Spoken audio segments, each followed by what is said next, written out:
ओम शांति। 14 अगस्त 2025 की साकार मुरली से होमवर्क। आज की मुरली से फ्लो चार्ट को सामने देखते हुए किसी एक पॉइंट का मनन चिंतन करते उसे धारणा में लाना है। आज की मुरली से हम लक्ष्य लेते हैं सुखधाम का मालिक बनने के लिए सपूत बच्चा बनने का पुरुषार्थ करना है। आज हम स्वमान लेते हैं, मैं तीव्र पुरुषार्थी आत्मा हूँ। संगम युग पर इस अलौकिक जन्म मिलते ही बाप दादा से हमें वरदान मिलता है होली और हैप्पी का, और अविनाशी प्राप्तियाँ हमें बाबा से मिलती हैं। इन दोनों प्राप्तियों में जब हम संपन्न हो जाते हैं तो बाबा ने कहा हद की प्राप्तियों से किनारा स्वतः हो जाता है। जब हम हद की प्राप्तियों से किनारा कर लेते हैं तो आंतरिक खुशी का अनुभव करते हैं और अपने लक्ष्य और मंजिल के समीप अपने आप को अनुभव करते हैं। यही तीव्र पुरुषार्थ है। तो आज हम प्रैक्टिकल में होमवर्क करेंगे। पुण्य आत्मा बनना है। पुण्य आत्मा बनने के लिए पाप कर्मों से मुक्त होना है। उसके ऊपर चिंतन करेंगे पाप कर्म कैसे होता है और उससे मुक्त होने का क्या पुरुषार्थ करना है। जैसे कि पाप कर्म जब होता है, जिसको बाबा बोलते हैं ग्रहचारी बैठती है, जब हम बाबा के दिए हुए खजानों को मिसयूज़ करते हैं। पाप कर्म होता है जब बाबा की डायरेक्शन पर ना चल करके कायदे को तोड़ते हैं। विकर्म होता है या पाप कर्म होता है जब हम दूसरों को दुख देते हैं। और परीक्षा तब आती है जब हम अपनी कमज़ोरियों को योग बल से विजय नहीं प्राप्त करते। तो इस तरह ये ब्राह्मण जीवन में पाप कर्म, विकर्म, परीक्षा, ग्रहचारी से मुक्त होने के लिए मुझे क्या पुरुषार्थ करना है, चिंतन करेंगे। तो आज की मुरली से पुरुषार्थ रहेगा जो सपूत बच्चे हैं उनकी विशेषताएं आज बाबा ने बताई। सपूत बच्चे ऑनेस्ट होते हैं।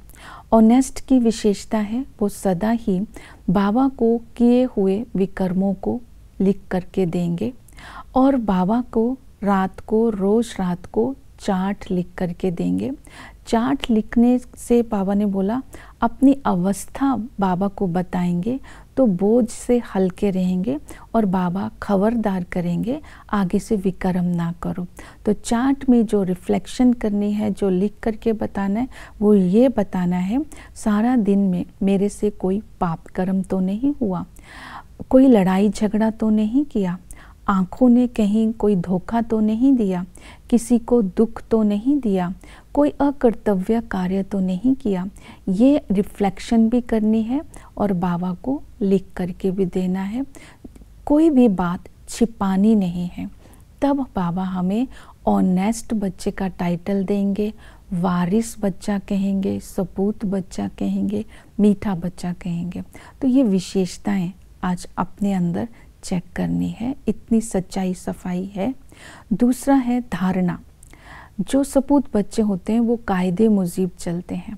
पहली धारणा या श्रीमत कहो ये है कि जब भी ब्रह्मा भोजन बनता है तो किचन के आगे कोई भी अपवित्र व्यक्ति खड़ा नहीं होना चाहिए।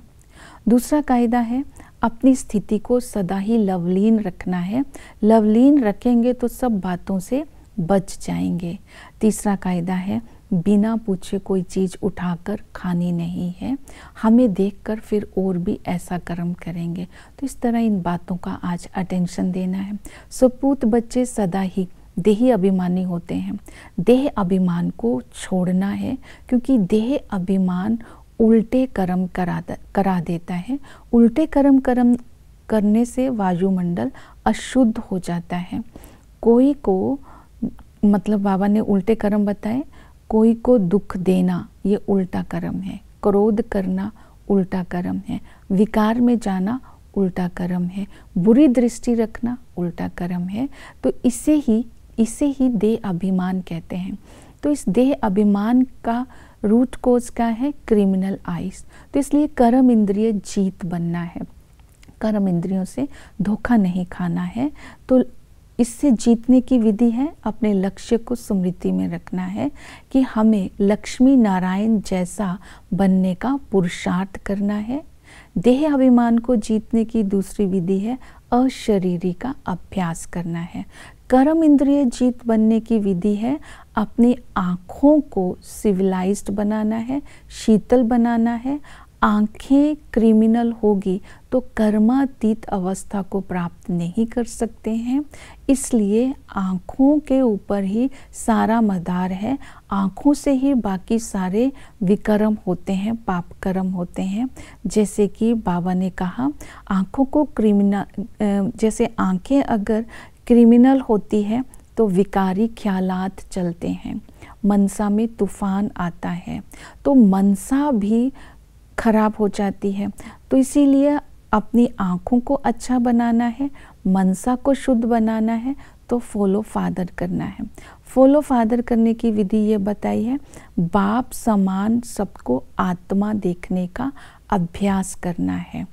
और इसी तरह मन को शुद्ध करने की विधि है, बाबा जो सुनाते हैं उन्हीं बातों का मनन और चिंतन करना है, तो मन जीत बन जाएंगे, विकारी ख्यालात नहीं चलेंगे। फिर संस्कारों को अच्छा बनाना है। संस्कारों को अच्छा बनाने की विधि क्या है? बाबा ने कहा आँखें किसी को देखती है तो कोई लड़ाई झगड़ा करता है तो क्रोध आ जाता है और खुद भी लड़ने झगड़ने लग जाते हैं। ये आँखें किसी चीज़ को देखती हैं तो उसको बिना पूछे उठा करके खा लेते हैं, हमें देखकर और भी ये काम करने लग जाते हैं। इस संस्कार को जीतना है तो स्मृति में रहे कि बाबा क्रोध करने वालों से लव नहीं रखते हैं, तो मुझे मीठा बच्चा बनना है, लवली बनना है। दूसरा ये याद रहे ये समय है कांटों से फूल बनने का, तो मुझे फूल बनना है। इसलिए अपने अंदर विकारों रूपी कांटा नहीं होना चाहिए, मुझे किसी को दुख नहीं देना है, ये बाबा सावधानी दे रहे हैं। तो इस तरह कर्म इंद्रिय जीत बनना है, देही अभिमानी बनना है, तो ऐसे बच्चे ही ऑनेस्ट है, वारिस है, सपूत है। फिर बाबा ने धारणा के लिए बाबा ने बताई मैनर्स भी अच्छे होने चाहिए, श्रेष्ठ मत पर चलते रहना है। सबसे सहज है नंबर 1 बनना है, लक्ष्मी नारायण जैसा बनना है। फिर बाबा ने याद के ऊपर बाबा ने बताया कि बाप की याद से ही विक्रम विनाश होते हैं, यथार्थ पहचान से ही याद होती है। आत्मा अभिमानी बन करके याद करेंगे, आत्मा निराकार है, परमात्मा भी निराकार है। देही अभिमानी बनकर परमात्मा को याद करने से सतो प्रधान बनेंगे। संबंधों से याद करेंगे, पिता के संबंध से सुखधाम का मालिक बनते हैं। टीचर हमको बढ़ाते हैं इस नशे में रहना है, हम गॉडली स्टूडेंट हैं, इस पढ़ाई को पढ़ने से विश्व का मालिक बनते हैं और सतयुग में राज्य भाग्य पाते हैं। सतगुरु आकर के हमें पति से पावन बनाते हैं, ऐसे सतगुरु पर बलिहार जाना चाहिए। और याद इसमें बाबा ने चक्र को फिराने को बोला और सेवा में बिजी रहने को बोला। ओम शांति।